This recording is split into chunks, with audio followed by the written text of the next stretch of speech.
Hey, what's up guys? How is it that sleep is one of the greatest gifts to mankind, while also simultaneously being one of the most difficult things to manage? I mean, cheese and crackers, I love sleep, but why is it that something I love to the depths of the earth and back is so laborious and complicated sometimes?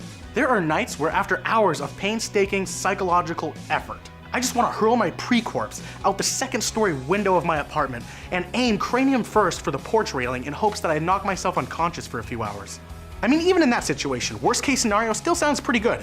Eternal slumber? You had me at the synonym for forever. I'm in, bonsai.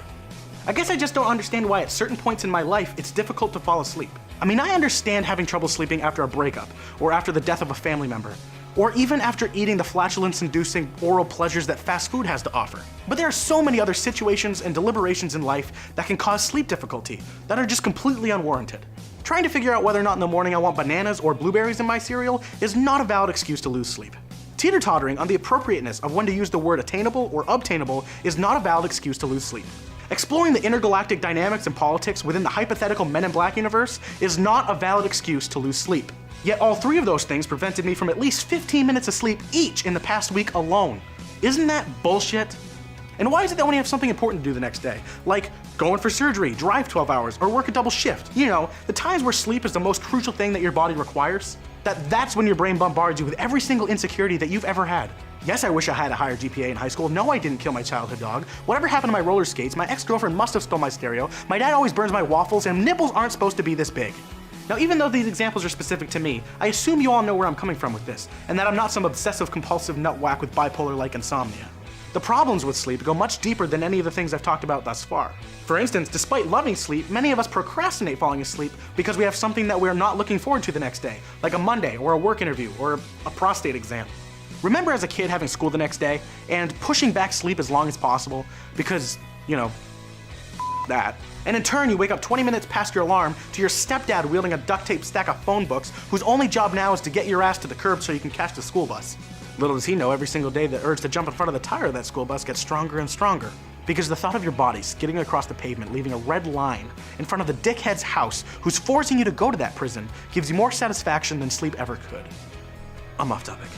I think the point here is that even as adults who love sleep, we still procrastinate when the next day doesn't look so appetizing. And the desire to nonchalantly toss yourself onto the wheels of a city bus, equally if not as strong. Even on the days where I fall asleep angelically, you know, 2 hands on the pillow, eyes closed, smiling as I drift off into dreamland, I don't wake up nearly as glorious.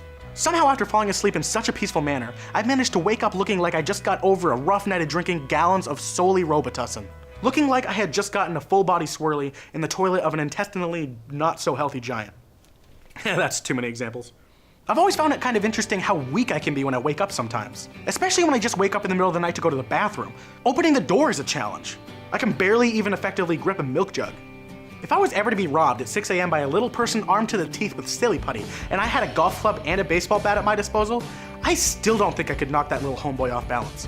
Although in my hypothetical defense, they do have a remarkably low center of gravity. I've barely even scratched the surface about issues surrounding sleep. Some people wake up in the morning smelling like a Hot Pocket cooked in the heat and steam of a New York City sewer. As a prepubescent teen, and some of us as adults, we can have a dream where we're shagging through the doze and then wake up in the morning with a ranch-coated crotch. And as absurd as it sounds, and as little as adults like to talk about it, peeing the bed is still always on the table. I'd know. That was a world-shatteringly rough Tuesday. So there we have it, the common truths that we all, I hope, experience when it comes to sleep. Let me know in the comments about any other sensical or nonsensical bullshit that keeps you awake at night, or occasionally makes the sleeping process a struggle for you.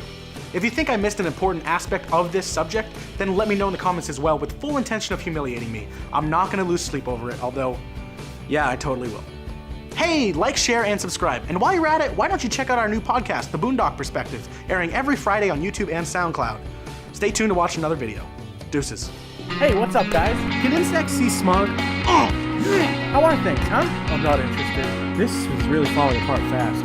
I hope you drive your convertible right off a ravine. Why do people still watch Frasier? That show sucks. Okay, bye.